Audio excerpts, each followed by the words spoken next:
you guys so much for tuning in to another episode of Authors to Know and Their Books to Read. I'm your host, Martinique Brown. I'm so excited that you have decided to tune into the show today. I'm so excited for our author that's going to be on the show. Her name is Lia Abney. She is the author of Building People, Building Kingdoms, the Business Plan. Now, this is not any book, y'all. This is a business plan. So it's going to actually help you and give you the tools that you need to actually build the legacy that you are looking for your life. So, Lia, thank you so much for being on the show. Thank you for having me. So can you just tell our viewers a little bit more about yourself? Oh, absolutely. So currently right now I reside in Hepzibah, Georgia, but I am originally from New York. Okay. Found myself here after I was going through a divorce. And through that process is where I actually start sharing my story. Okay. Through the challenges, as I've gone through multiple challenges, how I was able to overcome it and now allow my challenges to create barriers for my life. And that became something I wanted to share with everybody. Mm-hmm, mm-hmm. How did you have the confidence in sharing those personal things with the world?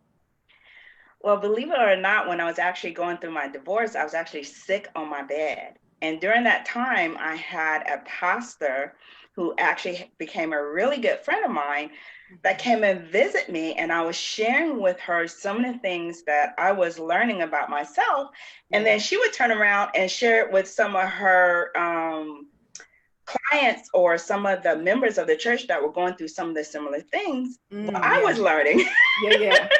So that's when I was like, okay, but that didn't come immediately, you know, because my challenges in life, I was like, really, Lord, you want me to mentor and talk to women?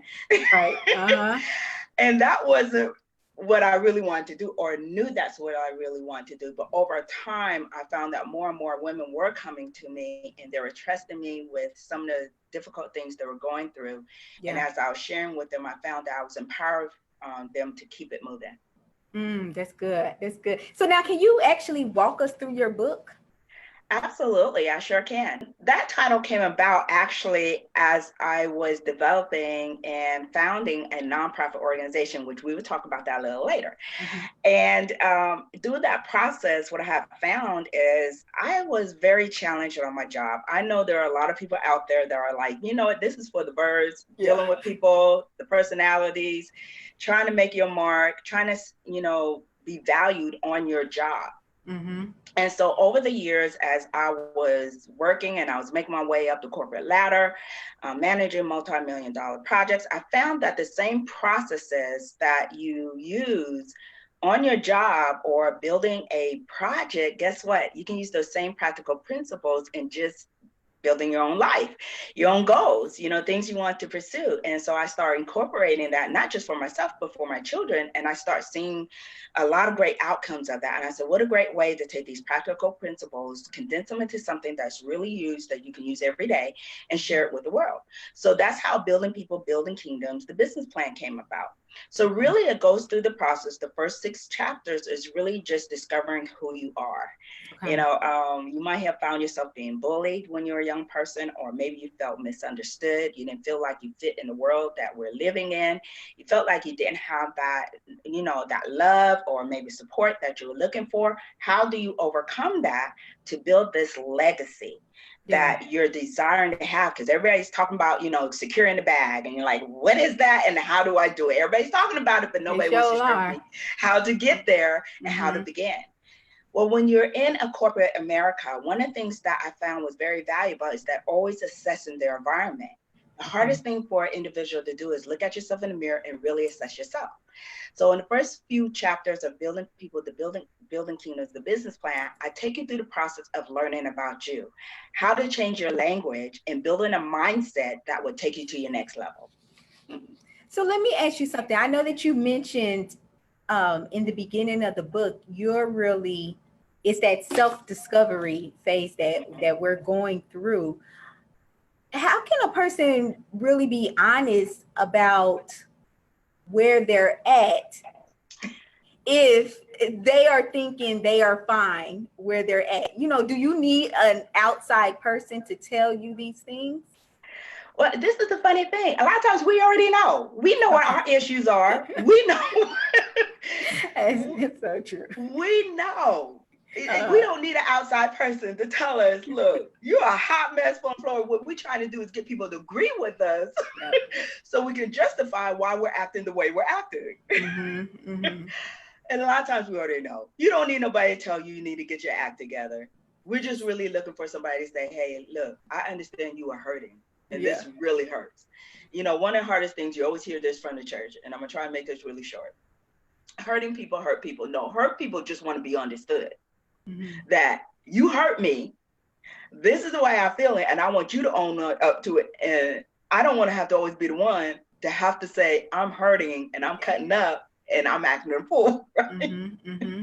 Yep. And we just want people to acknowledge you hurt me and then own up to it. But it doesn't. World doesn't work that way. We're required to own our own emotions, and that's where I found myself. You know what? We have to start with this self-assessment in order for us to move forward.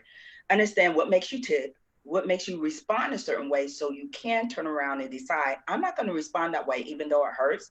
I'm choosing to respond differently so I can get to the destination I'm looking to get to. So now, the destination that an individual is trying to get to, is that something that they write in your book as well? Yes, absolutely. Okay. I actually take you through the process of, number one, changing the way that you think and the words that you're speaking over your life. Okay. So you can change the way you think, because a lot of times the way we're thinking about ourselves is because what we've been told or what we've told ourselves. Okay. So we change the language. The more we change the language, it's no different than an organization. Guess what? Their language changing is when they write their vision. And they read it enough and they have it in front of them enough that they set their goals against that vision. It's no different. If you change the way you're speaking and you're speaking words differently over your life, you're going to change the direction and the course of your life. If I sit there and I say, you know what, I would never be anything because my mama said I'm never going to be anything, I'm speaking those words into the atmosphere and I'm following that direction. My actions will actually follow that.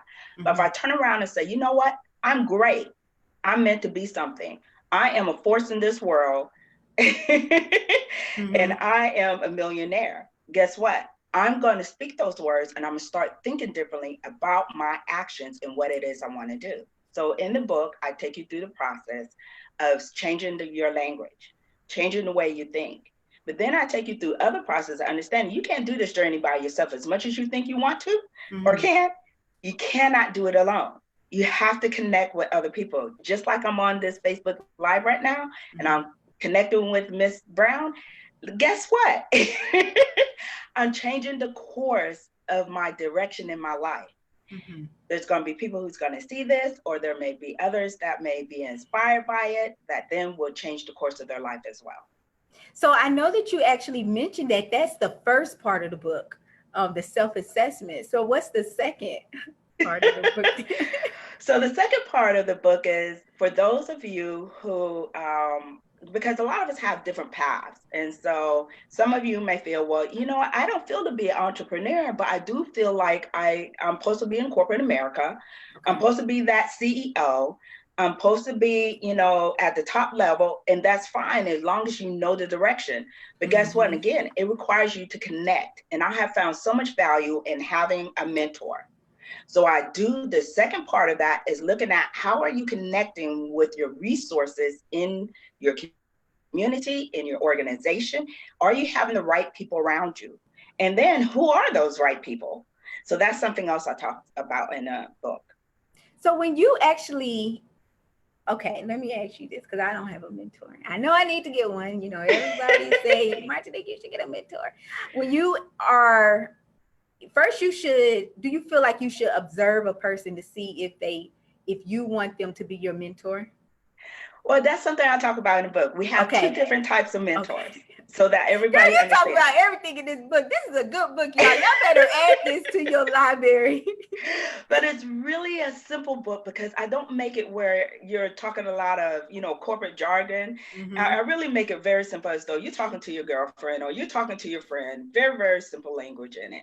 Yeah. And so one of the things that you have to understand, you have different type of mentors. You're going to have that formal mentor and you're going to have that informal mentor.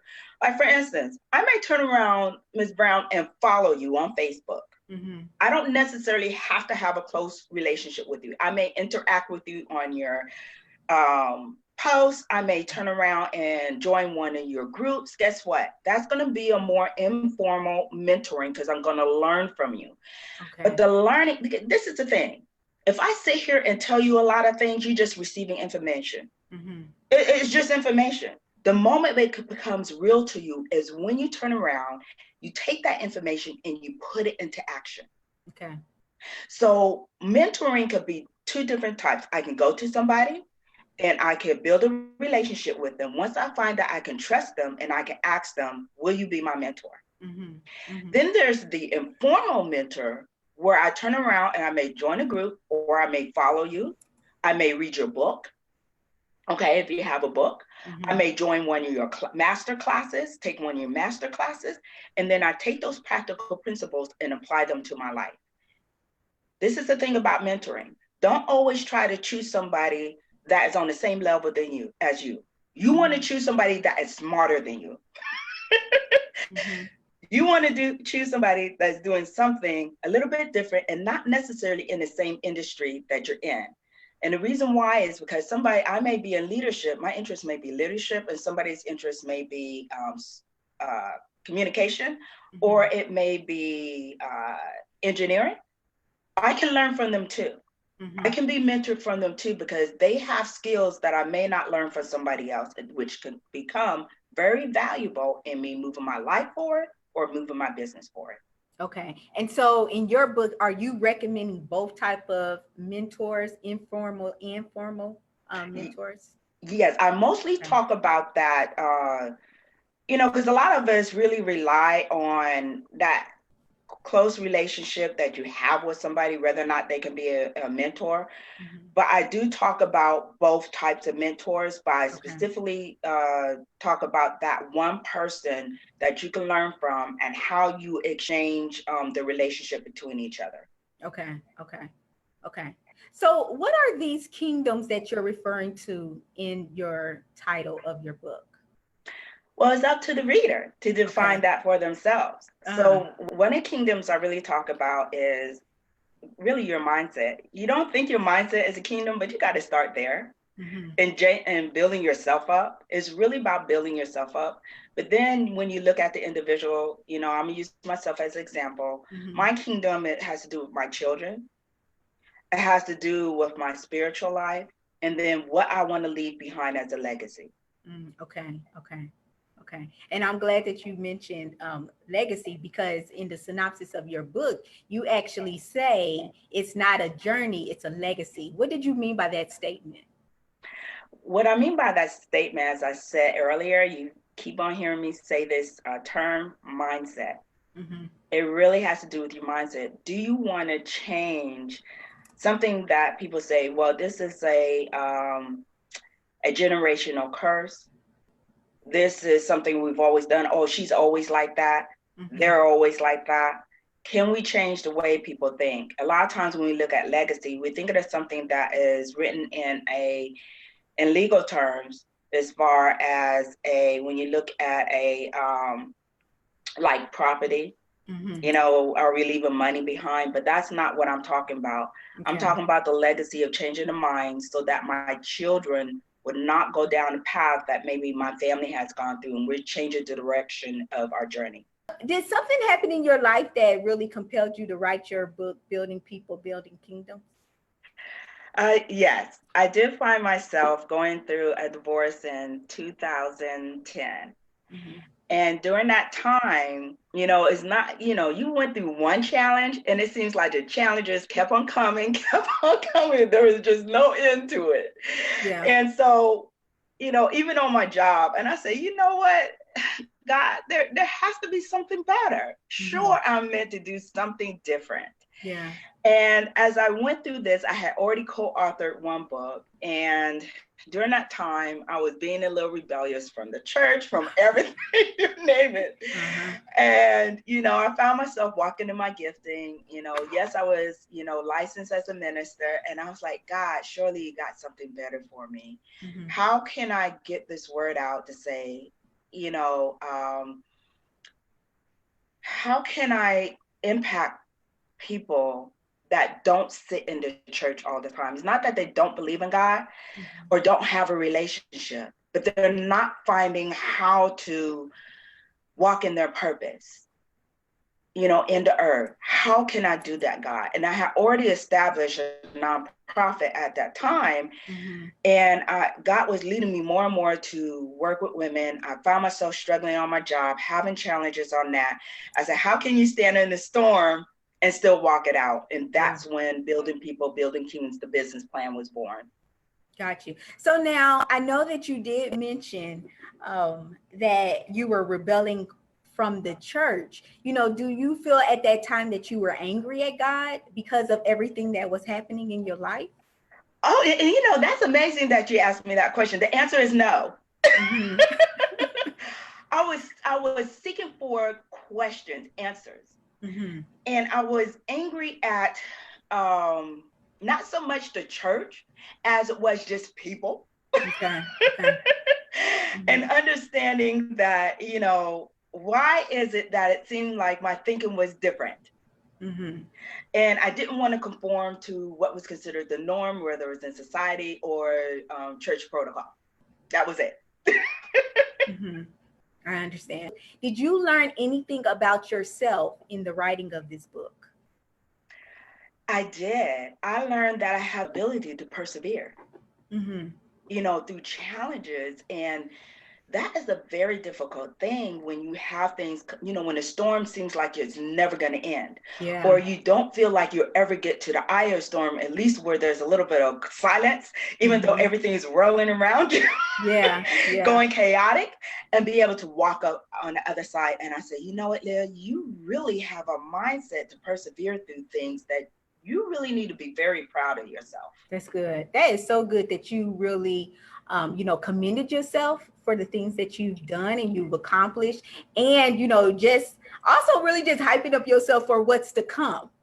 Yes. As well. I mean, if you're not your own hype man, I mean, come on, because if you're sitting around waiting for people to do that for you, it may never come. And if you don't learn to appreciate you, who else is going to appreciate you? Yeah. So how is this book actually a business plan, though? Okay, so at the end of the book, that's where I share what a business plan would look like. Those of you that feel that maybe you don't have a value of having a board, well, I talk about that as well. And when you should start that. And this is the thing about a business plan. It doesn't have to be any particular format. You have to determine what that business plan needs and what the message that you're looking to convey to those whom you are sharing your business with. And that becomes very central. But I do talk about just a little bit, what does that design look like from start to bottom, where to start, who to connect with in your community. That becomes very important. If you really want to find resources, the very best place to start, and I talk about that, is look to, your business leagues, your chambers within your community, look to your schools, partnerships. Those are some great ways to be able to find resources and opportunity to build your business. So how do you realistically make time to do those things? Like, spending time with your community, building up your business, educating yourself through Building People, Building Kingdoms by reading that book. How do you find time to balance all of these things? But this is the funny thing. So I kind of share that in a book that I just launched. We have pre-orders going on, and that's called Borderline Fine. Okay. Where we talk about work-life balance. How do you balance all of this together? And so it is an anthology of several women who I've met during my journey as being an author, speaking in different areas, and I actually share those tips in that book.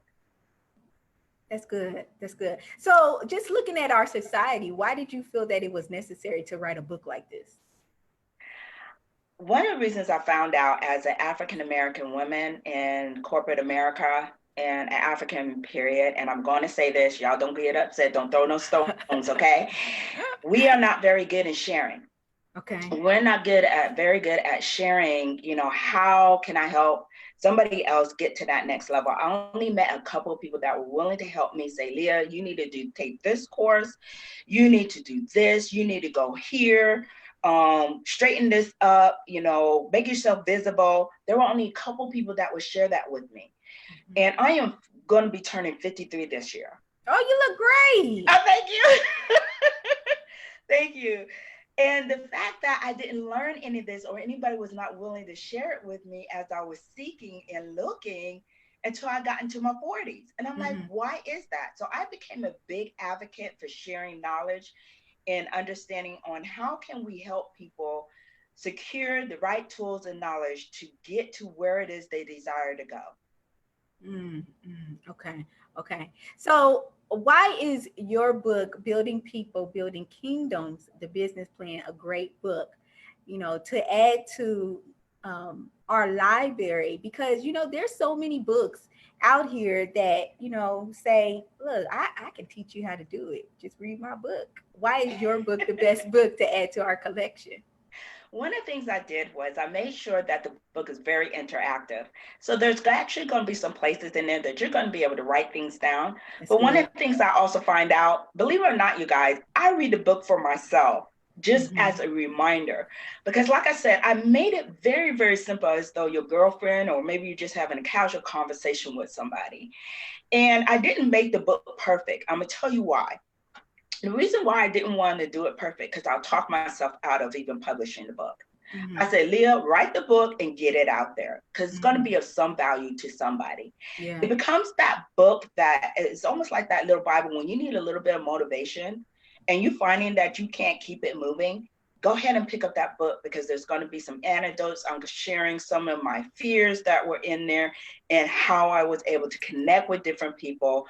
I share my story about how I didn't grow up with a mother, but I was able to find a wonderful woman who ended up becoming that voice for me. And believe it or Hmm. not, became a mentor in my personal life to help me just address those womanly issues, right? Yeah. Yeah. Yeah. So I share that. So I share just different little anecdotes about myself, different stories, and it just becomes that little help book on the side when you just need a little motivation. That's good. That's good. And that's exactly what we need, especially when we read books. It's so important to like have these little tabs and then, you can write on the tabs, just maybe one or two words that, that really defines what that particular section is about. When you do know need those quick, pick me uppers and you don't have a lot of time, things like that. But shout out to Patricia, who is actually watching. She said that Hi, she Patricia. she said that she is a natural sharer and encourager. Patricia, thank you so much for tuning in. If you could go ahead and share this video, that would be great. She said, Leah, great stuff. Great stuff. Oh, thank you, love. So now, if you guys are actually interested in purchasing Leah's book, make sure that you go to the section in the description box that says where you can purchase Leah's books at. And I have those links there. So, Leah, you actually mentioned a couple of the books that you co-authored. So, one of the books that you co-authored is Perfectly Imperfect, Seeing Yourself Through the Eyes of God. And can you just let our viewers know just how you contributed to that book? Yes, actually, I contributed by sharing my story of just discovering my first love, rediscovering my first Mm-hmm. love. Mm-hmm. After I had found myself going through a divorce after being married for 15 years. Mm-hmm. Mm-hmm. Yes, 15 years, that's a long time. it is. That's nothing to sneeze at. But that is good that you were able to contribute to that book, because I think that we have to become content with our imperfections and know that God has created us, in a special way. And that really makes us depend on God even more when we do recognize that, we are imperfect, but that's the way that God created us. So that's excellent. Yes, and if I could share, let me tell you something. When I contributed to that book, I had actually, that was my second writing piece. Mm-hmm. My first writing piece was a collaborative book that is currently used in colleges, which focuses on women in public administration, primarily minority women. Okay. Now, mind you, I was actually going through the divorce. So, what I want to tell people, when you are in the midst of going through something, Mm-hmm. when you're in the midst of going through something, and if you keep your eyes on your journey, if you keep your eyes on what God has for you, let me tell you, going through the storm becomes a lot easier, and you'll be surprised the blessings that God will lay across your path that you can go through if you just keep your eyes on that journey. Lia, that is great. That is great information. What did you use as your support system as you still had to take care of responsibilities and you were going through these things in your life? A lot of people were saying I had this person. I had absolutely nobody. I really had to trust God. Mm-hmm. I mean, when you talk about trust God, I really had to trust them, because during that time in 2010, I had to look for a job. Now, mind you, I wasn't even in the United States. I was in Korea, and I was having to leave Korea to come backside to States. And I didn't have an option of moving in with family or with my parents. Wow. I had to find a place to live. I had to find a job.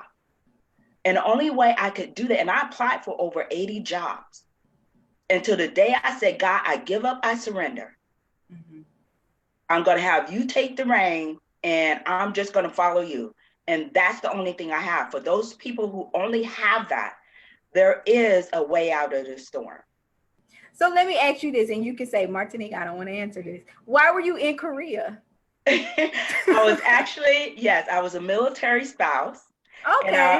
And I actually was working there as a contractor. So I had to find another job, but God worked things out with the contracting job that I was working with actually offered me a job stateside, and I got to choose which state I wanted to go and live and work. Oh, okay. So now, is Georgia the place that you decided to come to Yes. work? Okay. So that's what landed you to and Georgia. The blessings keep flowing. It doesn't mean there's no trouble, but the blessings keep flowing. That's good. That's very encouraging to us, because I know sometimes our family can get tired of us asking them for help and things like that. They look at us like, again, I gotta help you again. But that's some family. Some people have those support system, those friends and family that knows that support goes both ways. So although I may need this help this time, keep living. Oh, that other person is gonna need help another time. And you may be that person. You know what? I'm gonna say this. It's not that I probably could have had the option of somebody helping me. Okay. But it was not an option for me. It was not an option for me because I have been out on my life by myself for so long. Okay. And I'm like, Lil, you gotta figure this out, because they were nowhere there with you when you went through this. Mm-hmm. And you made that decision. So to put that extra burden on them with me having two children in school, and take that burden to somebody else, for me, it was just not an option. Okay. But those that have that support, God bless you, because that is what God gave you. So don't ever feel, I don't want y'all to be feeling like, oh, I can't look to my family. No, but that may be the blessing God gave you. Amen. It was just not my journey. That is so good that you said that about God will provide you who you need. Yeah. So I am always just so thankful of my mother. And I'm thankful of my mother because she has always been that type of person that she gives you the advice and she's like, I don't understand why you're not doing it this way. I don't understand why you're not doing it this way. But she is my safety net. Yeah. And I think about those people that do not have that type of safety net. God has given them a different type of safety net. Yes. And so I just think it's just so great that you mentioned that, because it's not it's not like you didn't have anybody. You said, I don't want to put that additional burden on these individuals. And that's excellent. That's excellent that you still had it, but you also said, you know what, Leah, I can do this, and God is going to help me through it. So you mentioned your other book that's on pre-order, and it can actually be pre-ordered on her website. And remember, you all, the link is in the description box. But it's called Borderline Fine: How to Find Time to Do It All by Women for Women. So now that's actually an interesting concept to be teaching in that book, since society actually teaches us that we shouldn't try to do it all. Why or how are you teaching those type of concepts in your book? It's funny that society teaches that, and this is the reason why. So I was on in a group for authors, and one of the things that they say is that, you know what, millionaires have at least 7 streams of income. Mm-hmm. I'm like, okay, and I'm sure some of them are married. I said, well, that kind of sounds like somebody who is doing it all. How do we get to that level and don't find ourselves, doing a little bit of everything? Mm-hmm. And so as for myself, as I am going on this journey, because each person's path is different. So during this time in my life, I am still working a 9-to-5 job because God has not released me to say, leave your job. Okay. I'm still, I have adult children. I have a daughter that's getting ready to graduate. Okay. Mm-hmm. She's getting ready. Matter of fact, she's going to college this year. So I have to get her ready.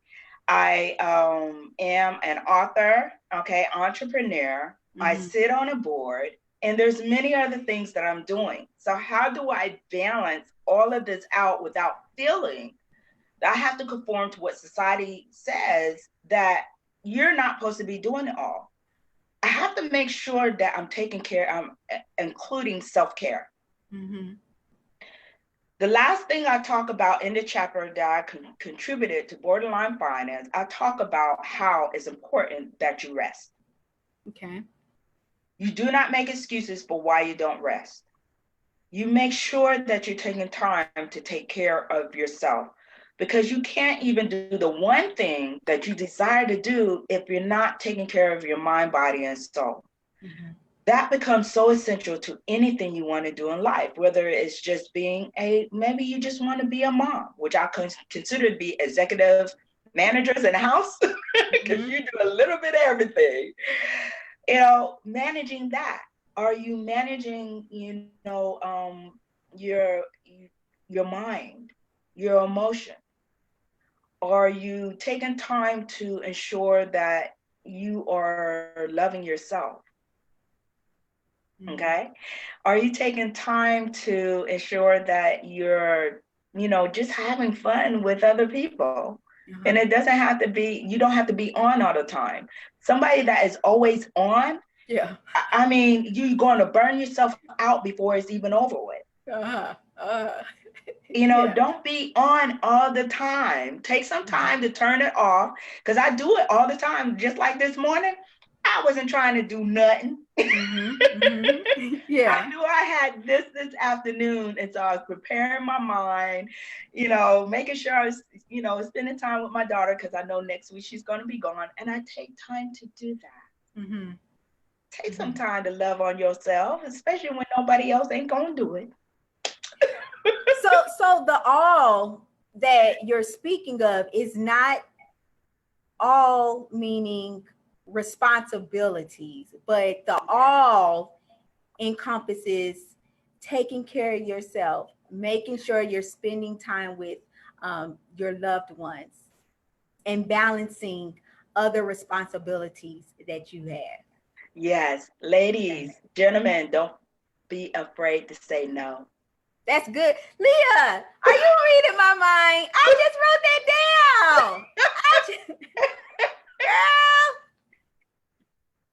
that's good. That's good you said that. What's the importance of saying no? Can you tell the viewers that? Peace of mind. Mm-hmm. Peace of mind. Oh my gosh. And when I was speaking, I'm just going to share this. I was speaking and I had somebody reach out to me for help. And I told him, I said, I'm not led to do that. However, I will pray for you. That's I have no good. problem saying no, because am I going to allow somebody, hold hostage my bank account? Am I going to have somebody?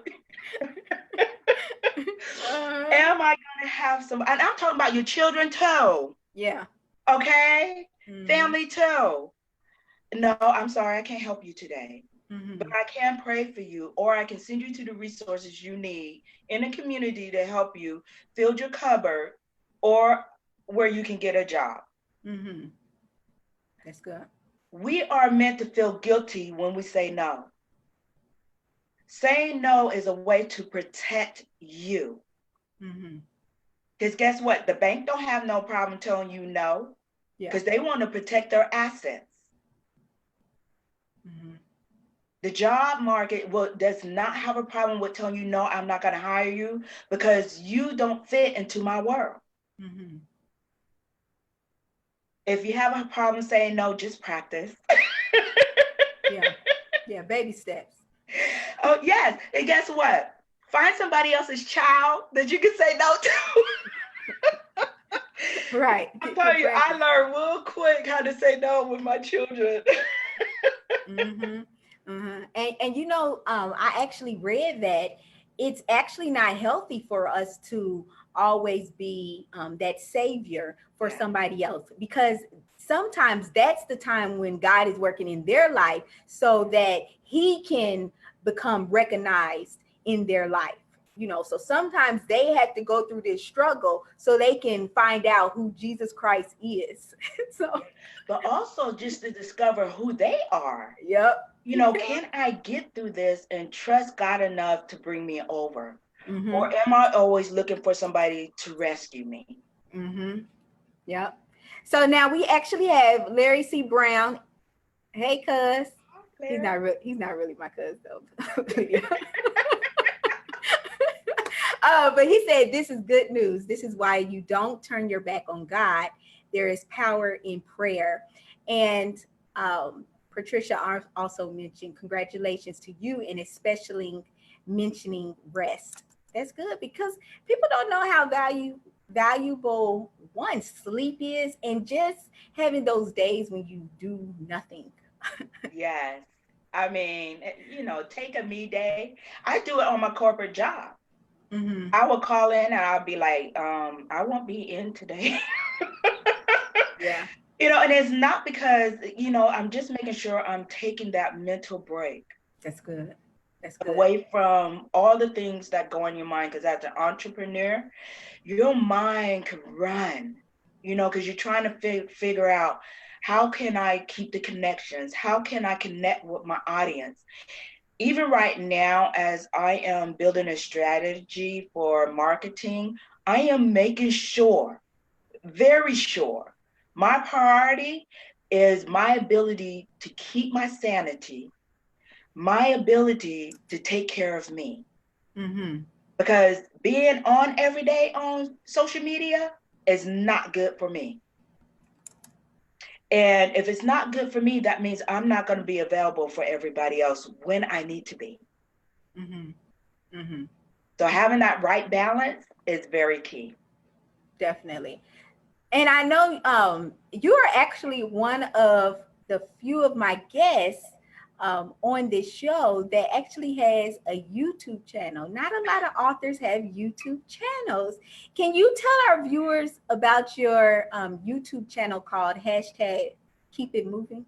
Yes, absolutely. This is something that I have been playing with for a while. Okay. And again, it really still goes with the messaging, just trying to help people keep it moving. So I'm actually looking for different speakers that would be willing to come on to share their story, just how they keep it moving, whether it's in their health, whether it is, spiritually, how do they keep it moving, or even in their business, or even in their personal lives, how do you balance out and keep it moving with your friends, Mm-hmm.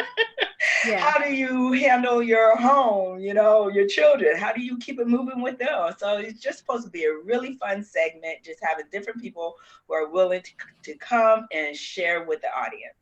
That's good. And so, like I said, the way that you can stay connected with Lia is all in the description box. But Lia, if you want to go ahead and mention, the different ways that people can stay connected to you, that would be great. Absolutely. So I am on social media on Twitter, also Instagram, and again, Facebook. And you can reach me at Lia Abney, LLC. That's at Lia, Lia, Abney. That's A, B like a boy, N like a November, EY, LLC. That's good. So I know that earlier you actually mentioned, you gave us a teaser about your nonprofit, Victory Leadership Group. What are the services and, what is the purpose of this nonprofit that you have created? Yes, Victory Leadership Group was actually something that God had gave me in 2014. So it's been established since 2014 as the founder. And the nonprofit focuses on really helping teens. It started off with helping teens and those in middle school, helping them with the right tips and tools to be able to transition from high school into the workforce. So that's our outreach program. I also provide consulting services for career planning and career search, and as well as helping small businesses with a review of their business plan. I also offer that as well. Okay. And so if somebody wants to utilize your service, do they have to be in Georgia or could they utilize it virtually as well? No, actually, I offer virtual services. Oh, that's excellent. So, like I said, you all, Leah's contact information is in the description box. If you feel that you've really connected with Lia, make sure that you reach out to her. Let her know that you saw her on the show and just talk to her about the needs that you have right now and see if you guys can actually pair up to work together. So, Lia, I really do appreciate you being on this episode of Authors to Know and Their Books to Read. Your book just really sounds like it's a blessing to the readers to really help them to move their life to that next level. But thank you so much, and I hope to just connect with you again. Thank you for inviting me, and I really appreciate it. You're welcome. And you all, I thank you all for just taking your time to watch another episode of Authors to Know and Their Books to Read. Make sure you go ahead and continue to share this video and follow and like our Facebook pages so that you'll always be notified of the different posts that we have, and also subscribe to our YouTube channel as well. All of the links are listed in the description box. If you truly enjoy these shows that I produce, make sure that you go ahead and visit my GoFundMe page or my PayPal. Any financial gift that you decide to give will be such a blessing to me. I hope you guys have a great remainder of the day, and I'll talk to you all later. Bye-bye.